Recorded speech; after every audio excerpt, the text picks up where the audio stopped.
Hello दोस्तों, welcome to my YouTube channel. जैसा आप जानते हैं मेरा नाम है जितेंद्र यादव और हम आपको पढ़ा रहे हैं परसेंटेज। कल मैंने आपको इलेक्शन बेस्ड क्वेश्चंस कराए थे। आज मैं आपके लिए सक्सेसिव बेस्ड क्वेश्चंस लेके आया हूँ। सक्सेसिव हम समझते हैं जो क्या होता है। तो सक्सेसिव वो होता है जैसे आप किसी मॉल में गए होंगे और आपने देखा होगा 40% और 50% की तो लगातार वो बंदा छूट दे रहा होता है। तो आप अगर जोड़ते हैं 40% और 50% तो आपको लगता है 90% की छूट है, यानी कि 100 रुपये की चीज़ आपको 90 मिलेगी। पर ऐसा होता नहीं है। वो क्या होता है, जैसे पहले आपको 40% की छूट दी जाएगी और अगर उसके बाद वो 50% की छूट दे रहा है तो उस पर निकाला जाता है। तो आज हम उन्हीं टाइप के क्वेश्चंस को करेंगे जो सक्सेसिव बेस होते हैं। चलिए लेते हैं पहला क्वेश्चन और देखते हैं। जैसे हमें दिया हुआ है कि एक वस्तु के मूल्य में 10% की दो क्रमागत वृद्धि की जाती है। क्या की जाती है? 10% की दो क्रमागत वृद्धि। तो अब देखो, मैं आपको पहले समझा दूं, एक्सप्लेन कर दूं कि आपको लग रहा होगा 10% और 10% की दो वृद्धि की गई होंगी तो आप डायरेक्ट ऐड कर लेंगे, है ना, 20%। लेकिन ये गलत है, ऐसा नहीं होता। सक्सेसिव ऐसा नहीं होता। अब देखिए होता क्या है, जैसे आपको लग रहा है 20% की छूट देने के बाद उसे 80 में दे देनी चाहिए थी अगर वो 100 रुपये की वस्तु होती तो। क्या सच में ऐसा है? तो देखते हैं। अब आप मान लीजिए 100 रुपये की वो वस्तु थी, आपने क्या किया, उस पर 10% की छूट दी। तो आप कहेंगे हमने 10% की छूट दे दी इसकी, तो आप कहेंगे हमने 10 रुपये की छूट दी, यानी आपने वो 90 रुपये की बेची होती, है ना। अभी फिर आपने 10% की छूट दे दी, तो अब जो 10% की छूट दी जाती है वो इस पर दी जाती है। तो इसका 10% आप जानते हैं कितना आएगा? 9। कितना आएगा? 9 रुपये। यानी कि 90 की चीज़ पर 9 रुपये की आपने और छूट दी, यानी कि वो आपने कितने रुपये की दे दी? 81 रुपये की दी। और देखो यहाँ पर कितने रुपये की हो रही थी? 80 रुपये की। तो बस जो 1 रुपये का फर्क आ रहा है वो यही आ रहा है कि जब सक्सेसिव देते हैं ना, लगातार छूट देता है, तो बंदा क्या करता है, पहले इस पर छूट दी है तो 90 रुपये आ गया, अब 90 पर देगा ना कि 100 पर। और हम यहाँ क्या कर रहे हैं, 100 पर ही 2 बार छूट दे रहे ना, 10% और 10%, तभी तो आपने ऐड करके 20% कह दिया। तो हम इसे ऐसे ना करके कैसे करेंगे, देखिए। अब तो हमसे पूछा है कि एक वस्तु के मूल्य में 10% और 10% की दो क्या दी गई, आपको वृद्धि की गई। 10% की दो क्रमागत वृद्धि की जाती हैं। तो देखिए 10% की वृद्धि का मतलब क्या होता है, दो तरीके सीखेंगे हम। तो 10% की वृद्धि की गई लगातार, तो आपने कहा 1/10, है ना, यानी कि 10 से 11 और फिर 10 से 11, यानी कि 100 रुपये की जो चीज़ होगी वो कितने की हो गई होगी? अब 121 की, है ना। 21 रुपये बढ़ गए होंगे तो कितने % की वृद्धि हुई? तो आप कहेंगे 21 की वृद्धि हुई। कितने पर? 100 पर। तो 100 पर जो चीज़ निकाली जाती है वही % होता है। तो आप निकाल भी सकते हैं कि भाई 100 पर हुई इंटू में 100% में कन्वर्ट करने के लिए इससे ये कैंसिल हो जाएगा। तो यानी कि टोटल वृद्धि कितने की हो रही है? 21% की वृद्धि हो जाएगी। अगर आप वैसे देखते तो 10% और 10% की दो वृद्धि की जा रही है, तो आप कहते कि भाई 20% यानी कि 20% की वृद्धि हो रही है। लेकिन एक्चुअल में वृद्धि कितने की हो रही है? तो आप कहेंगे 21% की। तो बस ये सब खेल होता है सक्सेसिव का। ऐसे ही क्वेश्चंस को हम कैसे सॉल्व करेंगे, देखिए मैं एक तो मेथड ये है ना, एक मेथड में आपको पढ़ाता हूँ टोटल चेंज। क्या पढ़ाता हूँ? Total change. तो उसका फॉर्मूला है, आप फॉर्मूले से भी इसे कर सकते हैं, आप ऐसे भी सीख सकते हैं कि भाई 10% की वृद्धि हुई है तो 10 से 11 पहली बार, दूसरी बार फिर से 10 से 11। तो आप देख सकते हैं कि 100 की वैल्यू 121 हो गई, यानी कि 100 की जो चीज़ होगी वो अब 121 की हो गई होगी, मूल्य में वृद्धि हुई। तो अब देखिए सक्सेसिव टोटल चेंज क्या होता है। ये आपका साधारण ब्याज, सॉरी चक्रवृद्धि ब्याज पर भी लग जाता है। जैसे आपको 3 साल का चक्रवृद्धि ब्याज निकालना है तो टोटल चेंज वो क्या होता है, टोटल चेंज जो फॉर्मूला होता है वो होता है आपका A% plus B% plus AB% upon 100। अब देखिए आप यहाँ पर कंफ्यूज मत होना कि 100 कहाँ से आया। जैसे यहाँ A%, यहाँ पर B% है, तो यहाँ A% भी तो होना चाहिए ना। तो मैं क्या करता हूँ, 1% को हटाकर मैंने लगा दिया यहाँ पर। तो यह है टोटल चेंज।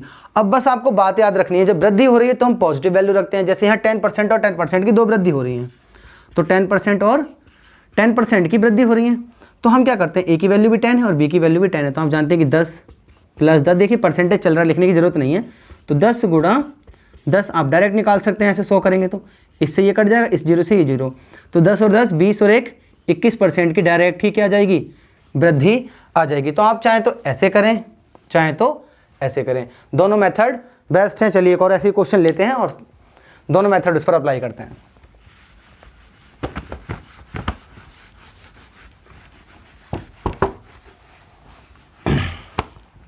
जैसे दिया हुआ है कि एक वस्तु के मूल्य में पहले 10% की वृद्धि की जाती है और फिर 15% की वृद्धि की जाती है। तो यहाँ पर 10% की वृद्धि की जा रही है पहले और फिर 15% की। तो आप चाहें तो वैसे निकाल लो, है ना। मैं लगाता हूँ इस पर A% और B% यानी कि टोटल चेंज। तो देखो टोटल चेंज होता है A% plus B% plus AB% upon 100, है ना। ये हम क्यों लगा ले रहे हैं, क्योंकि यहाँ पर ये पूरी वैल्यू है। अगर ये फ्रैक्शन में होती जैसे 16 सही 2/3, तो मैं फिर वो वाला फॉर्मूला लगाता जो मैंने अभी आपको 10 से 11 करके दिखाया था। इस पर भी आप अप्लाई कर सकते हैं, दोनों करके देखते हैं। तो आपने कहा 10 वृद्धि हो रही है 15 प्लस 10 गुणा 15/100। तो आप इस 0 से तो इस 0 को काट लेंगे, 5 दूनी 10 और 5 तियाँ 15, यहाँ बचा आपका 3/2 यानी कि होता है 1.5।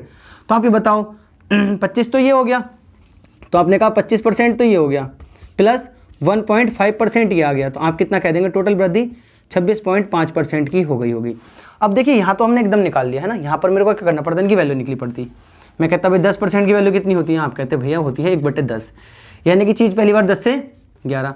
15% की वैल्यू आप जानते हैं कितनी होती है 3/20, है ना। देखो निकाल के दिखाता हूँ 15/100, तो आप कहते 5 तियाँ 15 और 5 दूनी 10, तो 3/20 आ गई इसकी वैल्यू, कितनी आ गई 3/20, यानी कि चीज़ कितनी हो गई होगी 20 से 23। तो देखो यहाँ पर क्या हो रहा है, मेरे को इसकी गुणा करनी पड़ रही है, ये 200 हो गया, और यहाँ 11 तियाँ 33 का 3 हासिल लगा, 3 11 दूनी 22 23 24 25, कितना हो रहा है ये 11 दूनी 22 23 24 25, तो कितना हो रहा है 253। कितना हो रहा है 253। तो आप जानते हैं कि 53 बढ़ गया, कितना बढ़ गया ये 53, कितने पर 200 पर। आप परसेंट में बदलने के लिए गुणा, सो इस 0 से 0 कट गया, आप इसे काटेंगे तो आपका कितनी बार जाएगा 2 दूनी 4, कितना जाएगा 2 दूनी 4 बचा 13, 2 छिंग 12 और 2 पंजे 10, तो आपका आया 26.5%। तो देख रहे हैं आप, ऐसे भी आप कर सकते हैं फाइंड और ऐसे भी आप फाइंड कर सकते हैं। तो चलिए और एक क्वेश्चन लेते हैं ऐसा ही और देखते हैं। देखिए आपको ये फॉर्मूला बहुत जगह काम आने वाला है, अगर आप मेरे साथ जुड़े रहेंगे तो आप इस फॉर्मूले का यूज़ देखेंगे कि हम इसका कहाँ कहाँ यूज़ कर सकते हैं। बहुत बड़े बड़े सवाल आप इसी फॉर्मूले से कर लेंगे। देखिए जैसे इसमें दिया हुआ है कि एक वस्तु के मूल्य में 10% की 3 क्रमागत वृद्धि की जाती है, तो वस्तु के मूल्य पर या मूल्य में क्या वृद्धि होगी या क्या प्रभाव पड़ेगा। तो आप जानते हैं कि 10% और 10% की 3 क्रमागत वृद्धि की जाती हैं। तो देखिए हम दोनों मेथड अप्लाई करेंगे, A% और B% और वो वाला भी। तो ज़्यादातर क्वेश्चंस को हम A% B% से सॉल्व इसलिए करते हैं, उससे हम डायरेक्ट सॉल्व कर पाते हैं। तो अभी मैंने आपको बताया था कि अगर मैं इन दोनों में A% B% लगाऊं यानी कि टोटल चेंज, तो आप कहेंगे A% plus B% plus AB, तो आप जानते हैं इसका 21 आ गया था, तो 10 और 20 और 21, तो ये 21%, यानी कि इन दोनों की जगह एक ही छूट दी जा सकती है, वो 21% की। अब बस आपको इन दोनों में लगाना है, तो आप कह देंगे 21 प्लस 10, 21 गुणा 10/100, वही किया हुआ है A% plus B% plus AB% upon 100, क्योंकि अब इन दोनों की जगह मैं 1 लगा सकता हूँ। तो जब भी 3 का दिया हो 4 का दिया हो तो निकालने का यही मेथड है, पहले आप इन दोनों में लगाओ, इन दोनों का जो सक्सेसिव आएगा उसके साथ इसको लगा दो। अगर 4 का होता है तो आप पहले इन दोनों में लगा लो, फिर उन दोनों में लगा लो, और उन दोनों का आएगा इन दोनों का जो आएगा और उन दोनों को आपस में लगा लो, तो आपका ऐसा हो जाएगा। तो आप जानते हैं कितना हो जाएगा, इस 0 से 0 कट जाएगा और ये इससे 2.1, तो आप जानते हैं 10 31 32 33 पॉइंट कितना आ रहा है, आप जानेंगे 1% की वृद्धि हो गई होगी। अब एक तरीका ये, दूसरा मैं आपको फिर से बताता हूँ, यहाँ कर लेते हैं। देखिए 10 से 11 हो रहा होगा ना, 10% की वृद्धि हो रही है, तो पहले साल 10 से 11, अगले साल अगली बार भी 10 से 11, फिर 10 से 11, तो आप जानते हैं कितना हो जाएगा 1000। और आप जानते हैं 11 का क्यूब कितना होता है 1331, कितना होता है 1331। तो आप देख रहे हैं यहाँ पर भी कितने की वृद्धि हो रही है, आप कहेंगे 331 की वृद्धि हो रही है, कितने पर 1000 पर, और हमें गुणा करना होता है 100 की। 2 0 से तो 2 0 कट गया, इस 0 को हटाएंगे तो पॉइंट लगाएंगे एक संख्या के बाद, तो आप देख रहे हैं कि 33.1% यहाँ पर भी आंसर आ रहा है। तो आई होप अब आपको ये बात बिल्कुल क्लियर हो गई होगी। देखिए कोई फर्क नहीं पड़ता वो कितनी छूट दे रहा है, 4 दे रहा है, 5 दे रहा है, कमी कर रहा है, बढ़ोतरी कर रहा है, बस अगर कमी कर रहा है तो आप क्या कर सकते हैं, माइनस में लिख सकते हैं। चलिए और क्वेश्चन लेते हैं। जैसे इसमें हमें दिया हुआ है कि एक वर्ग की लंबाई तथा चौड़ाई में 40% तथा 30% की वृद्धि कर दी जाती है, तो उसके क्षेत्रफल पर क्या प्रभाव पड़ेगा। तो आप कहेंगे लंबाई, वर्ग में लंबाई क्या होती है, भुजा स्क्वायर उसका क्षेत्रफल होता है, लेकिन एक जगह लंबाई तो बोलेंगे ना, लंबाई है चौड़ाई है, तो लंबाई में कितने % की वृद्धि हुई, आप कहेंगे 40%। तो देखो दोनों मेथड बताते हैं, सक्सेसिव और उससे भी। तो 40% का मतलब जानते हैं 2 कितना होता है 5, 2/5, यानी कि लंबाई कितनी हो गई 5 से 7 हो गई। आगे में बोला है 30% की वृद्धि की जाती है आपकी चौड़ाई में, तो चौड़ाई में कितने की वृद्धि हो गई, आप कहेंगे 30%। और 30% का मतलब आप जानते हैं 3/10, 3/10 यानी कि कितना हो गया, 10 से 13, कितना हो गया, 10 से 13 हो गया। तो अब एक बात बताइए, क्षेत्रफल क्या होगा अब, लंबाई गुणा चौड़ाई, तो एरिया ये तो आ जाएगा, क्षेत्रफल कितना हो गया आपका, लंबाई गुणा चौड़ाई, ये 50 हो गया, 13 सत्ते 91। तो आप ये बताओ कितना बढ़ गया, आप कहेंगे पूरा 41 बढ़ गया, है ना। क्षेत्रफल में वृद्धि कितनी हो गई, 41 की वृद्धि हुई, कितने पर, आप कहेंगे 50 पर, गुणा कितना आ जाएगा आपका 100। इससे आपने इसको काट दिया 2 बार, तो आपका आ जाएगा 82% की क्या हो जाएगी, वृद्धि हो जाएगी। कितने की हो जाएगी, इसमें 82% की पूरी वृद्धि हो जाएगी। अब लगाते हैं इस पर A% और B%। तो आपको पता है A% के लिए A% plus B% plus AB यानी कि 40 गुणा 30 बटे आपने कह दिया 100। आप जानते हैं इससे ये कटेगा, 4 3 70 तो यही हो गया, प्लस 4 3 12, ये तो कितना हो गया आपका पूरा 82%। तो देखिए आप ऐसे करो चाहे ऐसे करो कोई फ़र्क नहीं पड़ता। तो आप ऐसे क्वेश्चंस को जब भी डील करें तो मैं कहूँगा A% B% से जाएं, लेकिन अगर फ्रैक्शन में दे तो हमें इस मेथड से जाना है, क्योंकि यहाँ पर तो हम डायरेक्ट जोड़ सकते हैं। देखो यहाँ पर मेरे को क्या करना पड़ रहा है, 50 में से 51 देखना पड़ रहा है कि भाई कितना ज़्यादा हो गया, है ना, फिर सॉल्व करते हैं। यहाँ पर हमें डायरेक्ट ही 82% मिल जाता है। तो चलिए और एक और क्वेश्चन लेते हैं सही।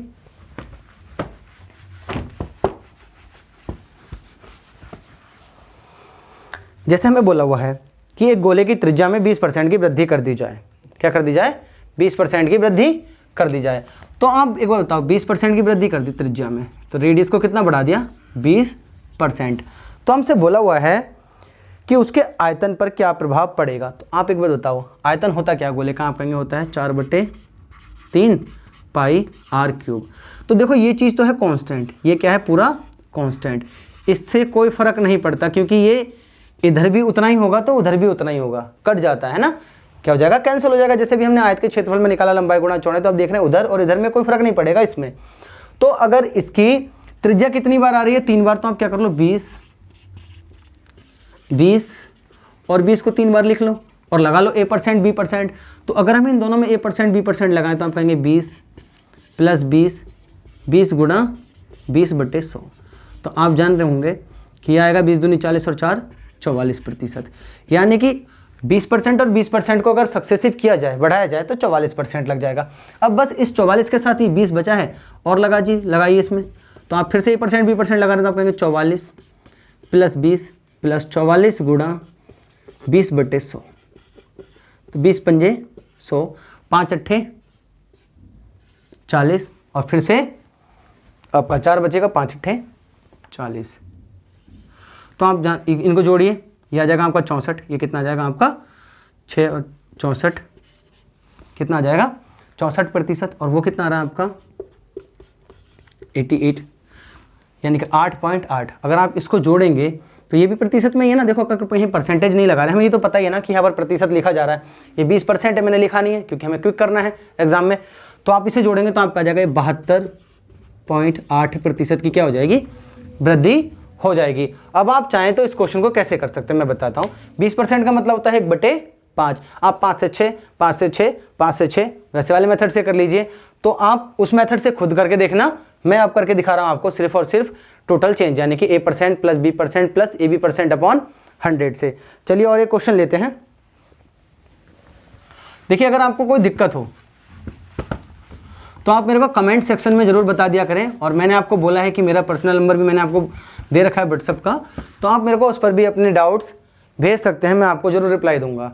तो चलिए जैसे इस क्वेश्चन में हमें दिया हुआ है कि एक बेलन का आयतन 546 घन सेंटीमीटर है, तो हमें आयतन कितना दिया हुआ है 546, आयतन हमें दिया हुआ है 546 दिया हुआ है। आगे हमें बोला है उसकी त्रिज्या ऊंचाई का 5/4 है, जो त्रिज्या है रेडियस वो ऊंचाई का, यानी कि h का कितना है 5/4 है। तो आप रेशियो निकाल लो, वैसे हमें ज़रूरत है नहीं इसकी। लिखा यदि ऊंचाई को 16 से ही 2/3% बढ़ा दिया जाए, हाइट को कितना बढ़ा रहे हैं 16 से ही 2/3%, तो आप जानते हैं इसका मतलब होता है 1/6। मैं आपको पहली वीडियो में सारी चीज़ें बता चुका हूँ। आगे बोला हुआ है और त्रिज्या को 20% बढ़ा दिया जाता है। अगर त्रिज्या 20%, आर कितनी बढ़ रही है 20% और ये एच बढ़ रही है आप कितनी 20% का मतलब आप जानते हैं 1/5। अब देखिए मैं इसमें A% B% क्यों नहीं लगा रहा, तो हमसे ये पूछा हुआ है तो आयतन में कितने प्रतिशत की वृद्धि होगी। तो आप ये बताओ, अगर ये बेलन है, ये है बेलन, तो इसका आयतन कितना होता है, आप कहेंगे पाई आर स्क्वायर एच। कितना होता है, पाई आर स्क्वायर एच। तो पाई आर स्क्वायर, तो आप देख रहे हैं कि आर इसमें कितनी बार आ रहा है, 2। पाई कांस्टेंट है, इससे कोई लेना देना मुझे नहीं है, मुझे इससे भी कोई लेना देना नहीं है, मुझे इससे भी कोई लेना देना नहीं है, बस मुझे लेना देना है तो इससे। क्योंकि अगर बढ़ोतरी हो रही है तो सिर्फ और सिर्फ इससे फर्क पड़ता है, इससे नहीं कि आर कितना है और एच कितना है ना। हमें परसेंट लेना होता है क्योंकि हम रेशियो पे काम कर रहे हैं, एक्चुअल नहीं निकाल रहे कि कितने परसेंट की वृद्धि हो रही है। तो हम क्या करते हैं, बस हमें लेना देना होता है 1/6 और 1/5 से। तो आप जान रहे हैं कि आर स्क्वायर है तो आर को 2 बार लिखिए, 5 से 6, 5 से 6। आगे हमसे बोला एच कितनी बार आ रहा है, आप कहेंगे 1 बार आ रहा है, तो 6 से कितना हो जाएगा ये 7। तो आप देखिए कट जाएगा ना 6 से 6, तो आप कहेंगे 5 पंजे 25 और 7 छिंग 42। तो आप बताओ कितने की बढ़ोतरी हो गई, कितने की हो गई आप देखेंगे घटाकर। तो आपको पता है कि 12 में से 5 गया तो आपका 7 आ जाएगा, 12 में से 5 गया तो आप 7। अब एक बात बताइए यहाँ कितना बचा, 2, 27, 12 में से हाँ एलसीएम लेना, तो यहाँ पर बचा आपका 1, 17। कितना बच रहा है, 17। अब एक बात बताइए बढ़ोतरी कितने से हो रही है, 25 से 42 आपका क्षेत्रफल हो गया। तो आप कहेंगे 25 से बढ़ोतरी कितने से हुई, 25 से गुणा 100। तो आप कहेंगे 25 चौक 100, 17 चौक 64% की क्या हो जाएगी, टोटल आयतन में वृद्धि हो जाएगी। ठीक है, तो आई होप अब आपको ये बात बिल्कुल क्लियर हो रही होगी। देखिए अब A% B% मैंने यहाँ क्यों नहीं लगाया, जब मैं A% B% लगाने को लगा सकते हैं, आर को 2 बार लिख लीजिए, 20%, 20%, 44% आर आ जाएगा। लेकिन जब मैं इसके साथ जोड़ने के लिए कोशिश करूँगा ना, इसे जोड़ूंगा तो यह फ्रैक्शन में मुझे लेना पड़ेगा एलसीएम, हार्ड हो जाएगा मेरे लिए ऐड करना। तो बस याद रखिए अगर पूरी वैल्यूज दी हुई हैं, जैसे 30%, 40% की बढ़ोतरी करा है, तो आप किस मेथड के साथ जाएं, A% B% यानी कि टोटल चेंज के साथ। लेकिन अगर वो फ्रैक्शन में देता है कि 16 सही 2/3% की वृद्धि हो जाती है, तो आपको इस मेथड के साथ जाना, हमें ये इजी पड़ता है। और अगर पूरी वैल्यू पता होती है तो हमें टोटल चेंज इजी पड़ता है। तो चलिए आज का लास्ट क्वेश्चन लेते हैं और देखते हैं इसमें। और देखिए मैंने जो आपको बात बताई कि यहाँ हमें इससे कोई लेना देना नहीं है। क्यों लेना देना नहीं है, ये सब रेशियो है। ये क्या है, रेशियो में हमें अगर आंसर निकालना है तो हमें इन सब चीज़ों की जरूरत नहीं पड़ती कि उसका आयतन कितना है क्या है, बस हमने देखना होता है ये कि कितनी बार इसमें आर आ रहा है और कितनी बार एच आ रहा है, उतनी बार उस चीज़ को लिखते हैं। चलिए एक और क्वेश्चन लेते हैं ऐसा ही। देखिए मैंने आपको परसेंटेज के बहुत सारे टाइप करा दिए हैं, इलेक्शन बेस्ड करा दिए, वेन डायग्राम करा दिया और सैलरी बेस्ड भी करा दिए हैं। अभी ड्राई फ्रूट्स और बहुत सारे 2-4 और रह गए हैं टॉपिक, वो भी मैं आपके लिए ज़रूर लेकर आऊँगा। और बने रहें, आपको पता है जैसे हम सोमवार से शुक्रवार तक आपको क्या देते हैं, वीडियो देते हैं, रेगुलर क्लास चलती है। अब देखिए हमें इसमें दिया हुआ है कि एक बेलन का आयतन 246 घन सेंटीमीटर है, इसकी त्रिज्या ऊंचाई का 4/3/4 गुना है। तो देखिए इसका कोई लेना देना होगा, आप कहेंगे बिल्कुल नहीं है। यदि ऊंचाई को 16 सही 2/3% बढ़ा दिया जाए, तो आपने कहा ऊंचाई यानी कि एच को 16 सही 2/3% क्या कर दिया, बढ़ा दिया, यानी कि 1/6 है ना, 6 से 7 कर दी गई होगी। और त्रिज्या को 42 सही 6/7, तो त्रिज्या को कितना कर दिया गया, 42 सही 6/7%। इसका मतलब होता है आप जानते हैं 3/7, क्योंकि ये 14 का ही तो मल्टीपल है। देखिए 14 3 42, आपको पता होगा कि 1/7 का मतलब कितना होता है, 14 सही 2/7%। आप देख सकते हैं कि इसमें अगर 7 है तो कितना मल्टीपल है, 14 3 42, तो बस 3 बार मल्टीप्लाई की गई, तो हमने कह दिया 3/7। तो हमसे पूछा तो इसके वक्र पृष्ठीय क्षेत्रफल पर क्या प्रभाव पड़ेगा। तो वक्र पृष्ठीय क्षेत्रफल होता क्या है बेलन का, तो आप कहेंगे वो होता है 2 पाई आर और एच। तो आप देख रहे हैं एक ही बार इसमें आर है, एक ही बार एच, और दोनों की मल्टीप्लाई हो रही है, तो हम इसमें सक्सेसिव लगा सकते हैं। और मैंने बोला जैसा ऐसे फ्रैक्शन में दिया होगा तो आप ये वाला मेथड लगाएं, 6 से 7 और यहाँ 7 से 10, आपने इससे इसको काट लिया, यानी कि 6 से क्षेत्रफल कितना हो रहा होगा, आप कहेंगे 10 हो रहा होगा, 6 से 10। तो आप देखिए कितना बढ़ रहा है, आप कहेंगे 4 बढ़ रहा है, कितने पर, आप कहेंगे 6 पर, 4 बढ़ रहा है 6 पर। तो आप काट सकते हैं, 2 दूनी 4, 2 3 6। तो आप देख सकते हैं कि 2 गुणा इसे 1/3 लिख सकते हैं, और 1/3 का मान मैंने आपको बताया है 33 सही 1/3%। तो अगर आप इसकी मल्टीप्लाई करेंगे तो 33 की मल्टीप्लाई 2 से करेंगे तो 66, और इसकी मल्टीप्लाई यहाँ करेंगे तो 2/3%। ये इसका आंसर है। इसका मतलब उसके क्षेत्रफल में कितने परसेंट की वृद्धि हो जाएगी, आप कहेंगे 66 सही 2/3% की वृद्धि हो जाएगी। तो आई होप आपको ये क्लास बहुत पसंद आई होगी, और मतलब कोशिश की आपको कि बहुत से बेसिक से बताया, आपको हर चीज़ बताइए, तो आपको ये क्लास समझ में भी आ गई होगी। अगर आप हमारे चैनल पर नए हैं तो प्लीज़ हमारे चैनल को सब्सक्राइब जरूर करें, लाइक करें और हमारी वीडियोस को शेयर करें ताकि सभी को बेनिफिट हो। और जैसा आप जानते हैं एग्ज़ाम आने वाले हैं, तो अगर आप परसेंटेज की मेरी सारी वीडियोज़ देखते हैं तो आपके परसेंटेज के सारे क्वेश्चंस हो जाएंगे। तो बने रहिए हमारे साथ। चलिए मिलते हैं आपसे नेक्स्ट वीडियो में।